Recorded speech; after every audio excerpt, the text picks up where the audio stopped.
Welcome back to the fish room. I currently have 6 aquariums set up, and in today's video I'm going to show you each one of them. So let's get started. The first aquarium is the Blau aquarium. I don't know why, but I always start with this aquarium. It's an 80L aquarium, from the Blau brand.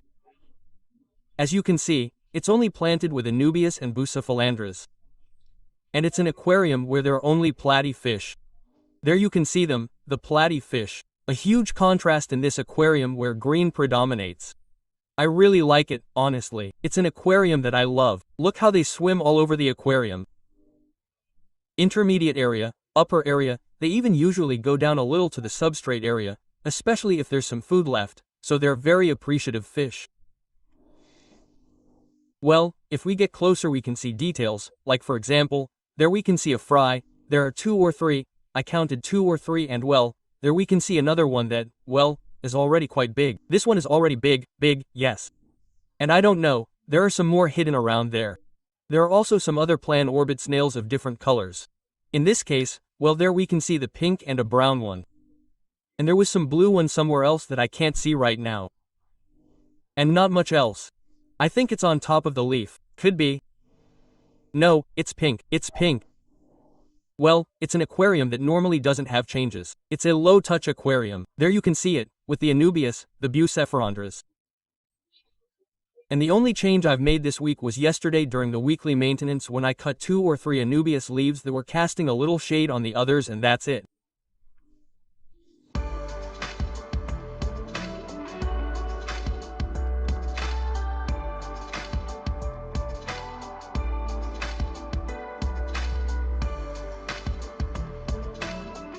The next aquarium is the Beta brand aquarium. This aquarium has 74L and well, it's a very simple aquarium. It really has 3 dragon rocks and only that, Sagittaria gigantea. I don't really know what to call it. In each video I call it something because it's a plant that was given to me many years ago. It has been reproducing, and to this day I don't even know what plant it is, honestly. Well, in this aquarium there are tetracardinals, a small group of cardinal tetras. As you know, they are schooling fish. There are also 2 ghost shrimp. These are shrimp that are not recommended to have with fish, since they grow to about 15 centimeters, and when they reach that size they prey on smaller fish. At the moment they haven't grown to that size. At the moment I haven't had any losses, but it is something to keep in mind and that I monitor very closely every day. This aquarium, despite being densely planted, as you can see you can barely see the substrate, has algae problems.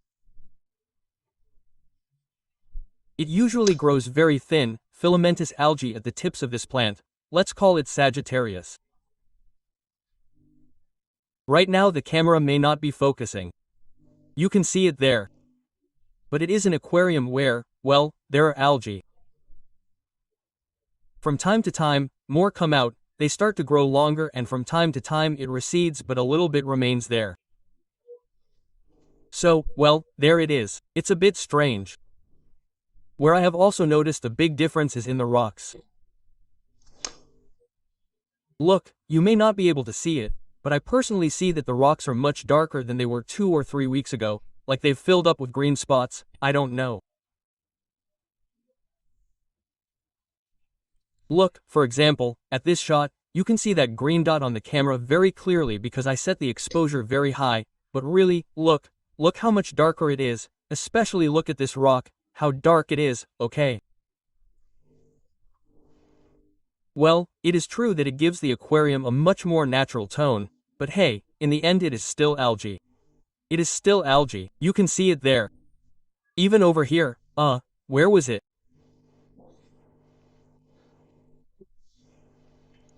Here, look, they have put a stink here in front, and since I have a camera that takes super macro photos and videos, let's see it. Okay, the camera I use for super macro photos or super macro videos is this one here.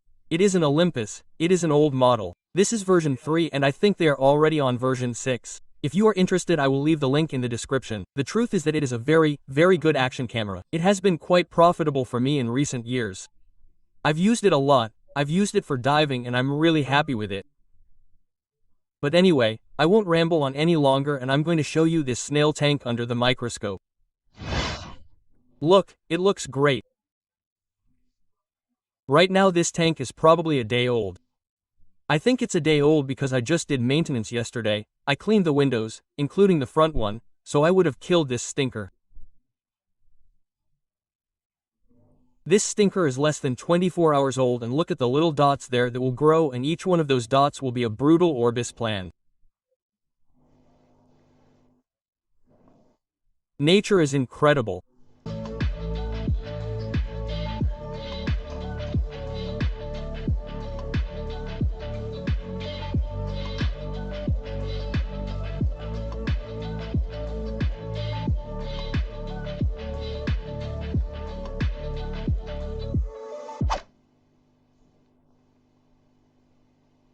Subscribe.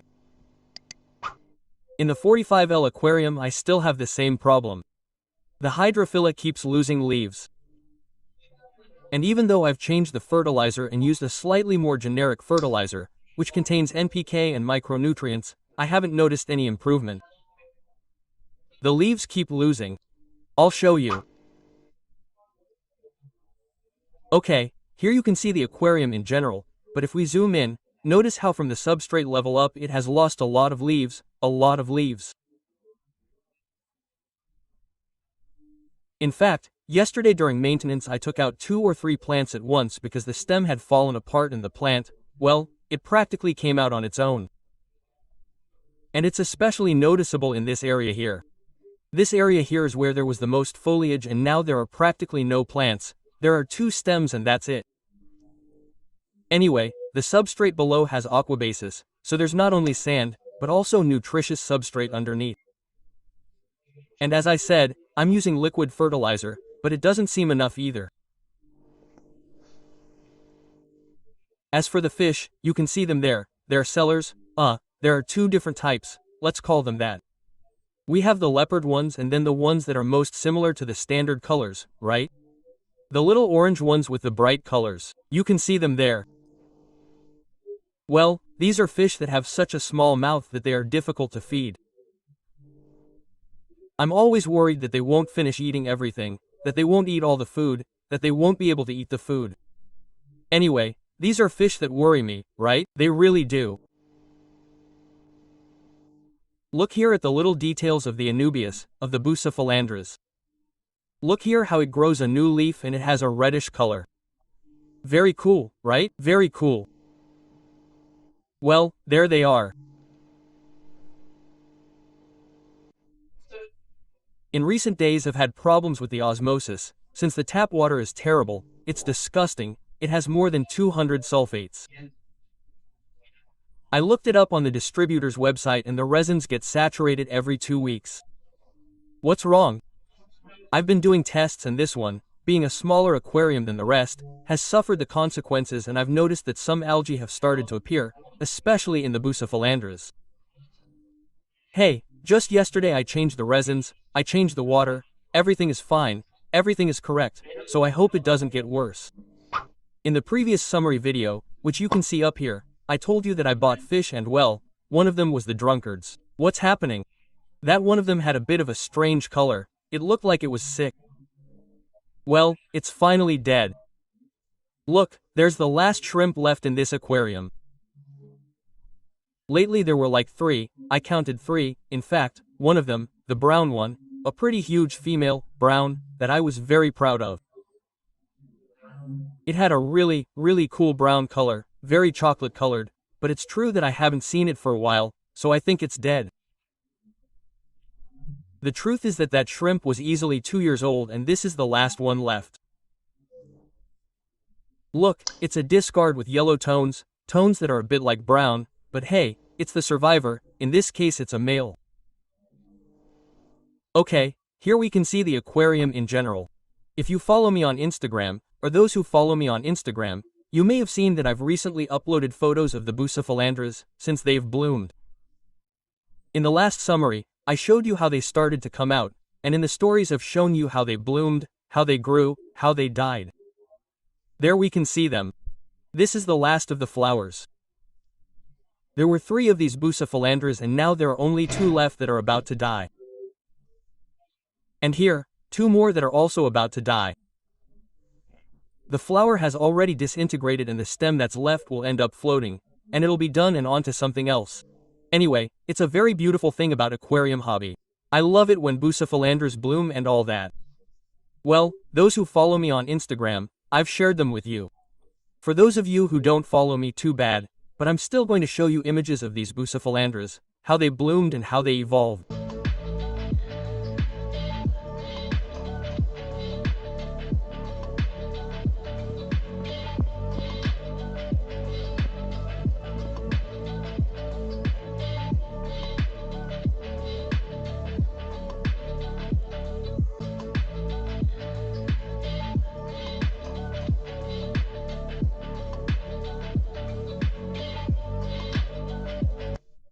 By the way, I almost forgot, the only change in this aquarium is, remember, there was a large Anubia here. Well, that Nubia is now this one here. You can see it there. There's been a change. The Nubia that was there before was kind of falling apart. It was, let's call it, half dead. The truth is that it lasted many years, but well, it finally had a kind of rot. Its rhizome was rotting, it was losing its leaves and you could see there, it didn't look so lush anymore. I said, well, I'll take it out, I've replanted it back there and the giant Anubia that was there that I had left over from a previous purchase, well, I've put it there and it doesn't look so bad either, does it? By the way, do you remember the Christmas aquarium? Okay, so the cycling is done, let's see. Obviously, it's a joke and it's an aquarium that doesn't have water. It's a shame that the camera doesn't focus very well because the trees reflect and it has a weird effect. But anyway, there you can see the aquarium, okay? With a Chinese screen, you can see it there. And it's an aquarium that I never have lit. Well, I only light it, well, that's it, to give a bit of atmosphere to the room, to record 4 videos and that's it. There you can see it.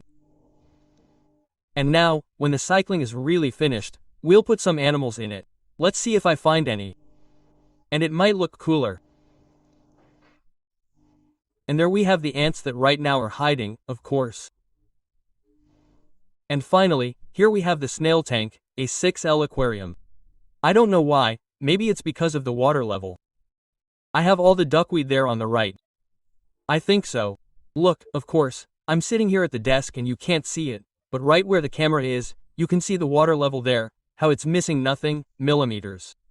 And that nonsense doesn't seem like it, but it makes the lentils accumulate right there, which is where the waterfall filter outlet is.